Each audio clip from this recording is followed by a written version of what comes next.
प्रिय विद्यार्थियों, आज हम कक्षा सप्तमी की सामाजिक विज्ञान की इकाई 1 के अध्याय 5 औरतों ने बदली दुनिया, इसके बारे में अध्ययन करेंगे। तो बच्चों, कल अपन ने समझा कि महिलाएं किस प्रकार घर का काम करती है और उसका काम माना नहीं जाता है। और आज अपन अध्ययन करेंगे कि महिलाएं शिक्षा प्राप्त करने के लिए किस प्रकार आंदोलन करके आगे आई। समानता प्राप्त करने के लिए महिलाओं ने किस प्रकार संघर्ष किया, पहले भी और आज भी। शिक्षा प्राप्त करना एक ऐसा तरीका है, क्या है? शिक्षा प्राप्त करना एक ऐसा तरीका है जिससे यानी महिलाओं के लिए नए अवसर निर्मित किए जा सकते हैं। महिला आंदोलन द्वारा भेदभाव को चुनौती दिए जाने के लिए किए जाने वाले जो विभिन्न प्रयास के बारे में आज अपन समझेंगे। महिलाएं आंदोलन करके किस प्रकार समानता का हक अपने पाले में ले आई।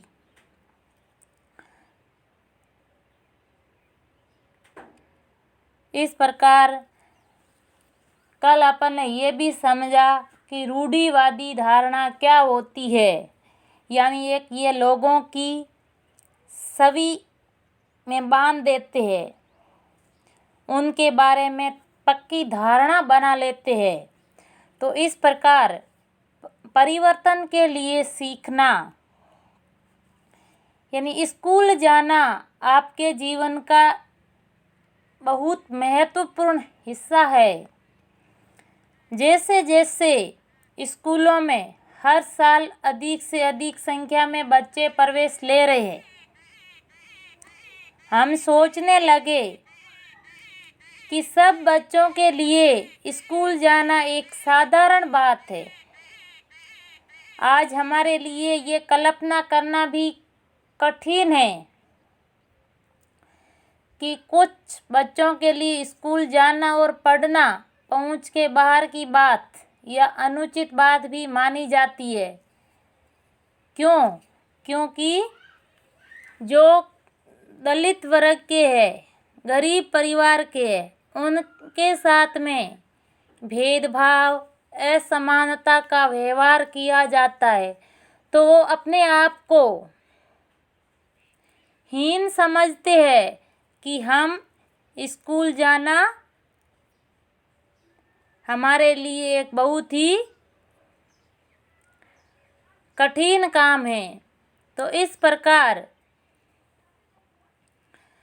अतीत में लिखना और पढ़ना कुछ लोग ही जानते थे, यानी प्राचीन समय में पढ़ना लिखना कुछ लोग ही जानते थे, बाकी सब लोग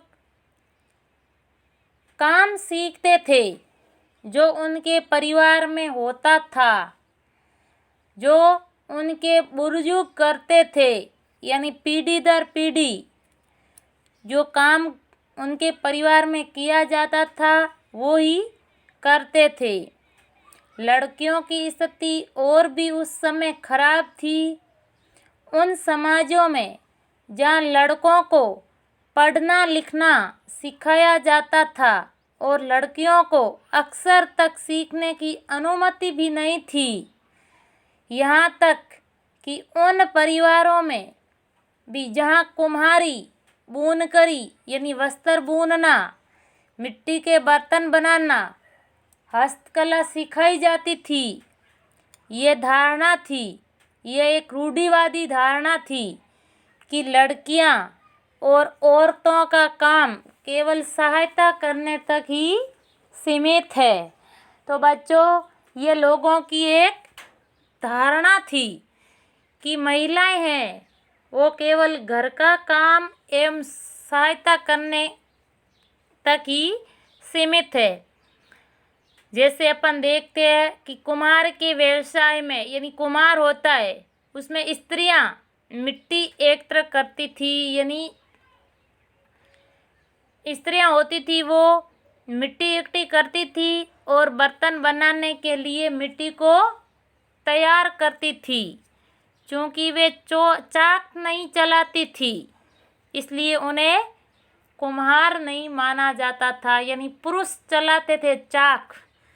चाक क्या होता है? जहाँ पर मिट्टी के बर्तन बनाए जाते हैं।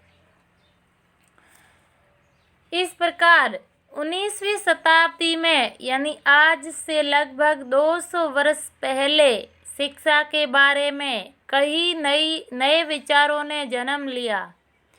विद्यालय अधिक प्रचलन में आ गए और वे समाज जिन्होंने स्वयं कभी पढ़ना लिखना नहीं सीखा था अपने बच्चों को स्कूल भेजने लगे। यानी प्राचीन काल में तो बच्चों को बिल्कुल कम पढ़ाया लिखाया जाता था, लेकिन 19वीं शताब्दी में बच्चों को स्कूल भेजने लगे। तब भी लड़कियों की शिक्षा को लेकर बहुत विरोध हुआ।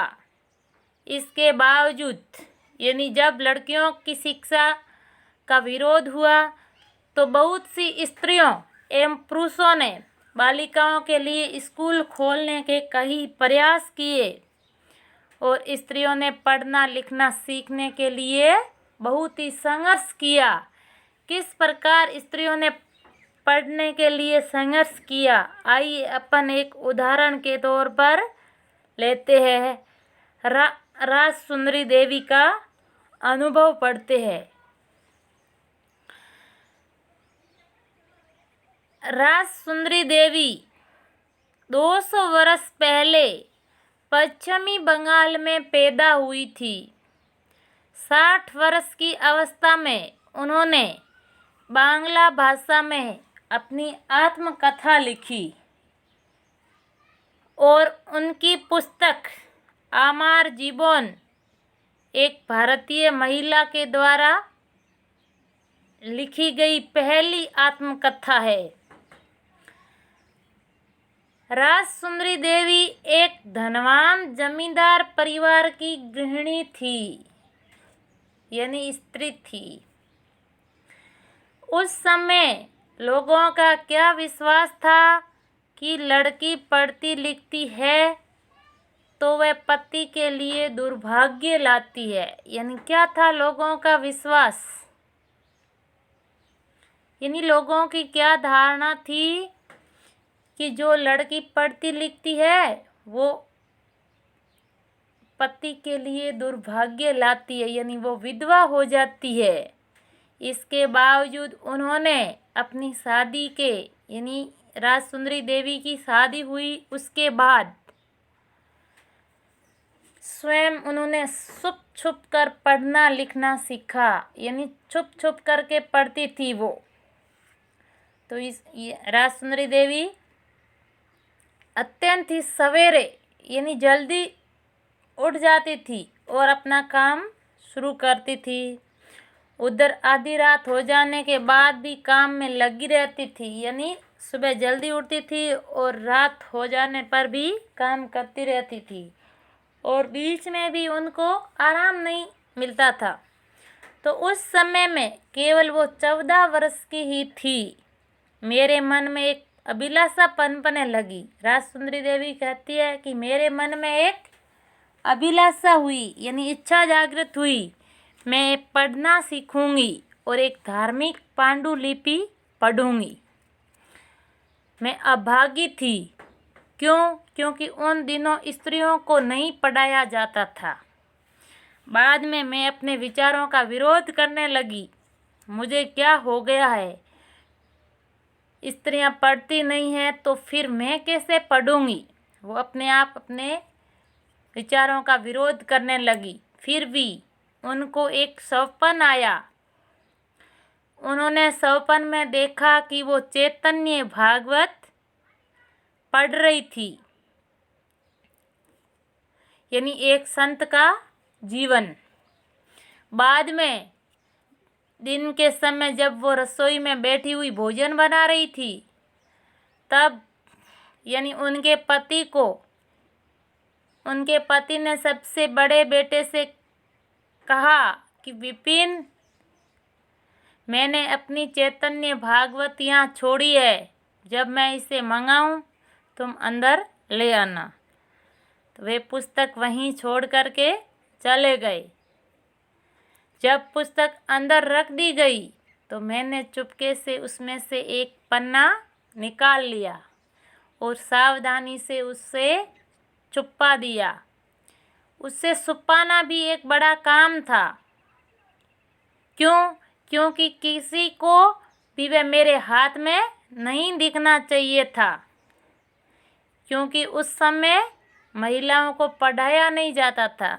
मेरा सबसे बड़ा बेटा उस समय ताड़ के पत्तों पर लिखकर अक्षर बनाने का अभ्यास कर रहा था, तो उसमें से भी मैंने एक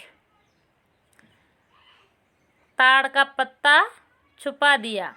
जब मौका मिलता मैं वहाँ जाती और उस पन्ने के अक्षरों का मिलान अपने याद किए हुए अक्षरों से करती। तो मैंने उन शब्दों का भी मिलान करने की कोशिश की जो मैं दिन भर में सुनती रहती थी। तो अत्यधिक प्रयास करने पर, यानी बहुत कोशिश करने पर, मैं एक लंबे समय के बाद में पढ़ना सीख गई। तो राजसुंदरी देवी कहती है कि मैं बहुत प्रयास करने पर, यानी कठिन परिश्रम करने पर मैं पढ़ना सीख गई। राजसुंदरी देवी को जब अक्षर ज्ञान हो गया तो वो चैतन्य भागवत पढ़ने का अवसर दिया उन्होंने, और स्वयं अपने लेखन से यानी चैतन्य भागवत पढ़ा। और फिर उसने लिखा कि संसार को उस समय की स्त्रियों के बारे में जानने का एक अवसर दिया। राजसुंदरी देवी ने अपने दैनंदिन जीवन के अनुभवों को विस्तार से लिखा, और ऐसे भी दिन होते थे जब उन्हें दिन भर में क्षण भर का विश्राम नहीं मिलता था, तो भी वो रात को भी लिखती थी। तो इस प्रकार उनको इतना भी समय नहीं मिलता था कि जरा बैठकर कुछ खा ही ले। तो इस प्रकार प्राचीन समय में स्त्रियों पर शिक्षा के बारे में इस प्रकार नहीं पढ़ाया जाता था, और स्त्रियां संघर्ष करके आगे आई। धन्यवाद।